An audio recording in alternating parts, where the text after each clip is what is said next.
एक छोटे से गांव में एक नॉटी सा बच्चा रहता था। उसका नाम था गुड्डू। गुड्डू हमेशा मस्तियों में रहता, हमेशा कुछ ना कुछ नया करता। एक दिन उसने अपने गार्डन में एक छोटी सी स्क्विरल देखी।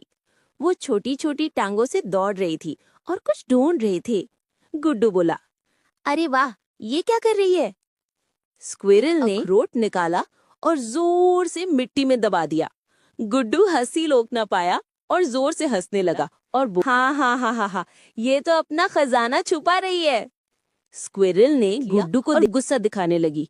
गुड्डू थोड़ा पीछे हटा और बोला, अरे अरे, मैं तुम्हारा अखरोट नहीं लूंगा, मैं तो सिर्फ दोस्त बनना चाहता हूँ। गुड्डू ने अपनी जेब से एक मूंगफली निकाली और स्क्विरल के सामने रख दी। स्क्विरल ने थोड़ी देर सोचा, फिर मूंगफली उठाई और खुश हो गई। उस दिन से गुड्डू और छोटी स्क्विरल पक्के दोस्त बन गए। छोटी या बड़ी नहीं होती, दोस्ती सिर्फ दिल से होती है।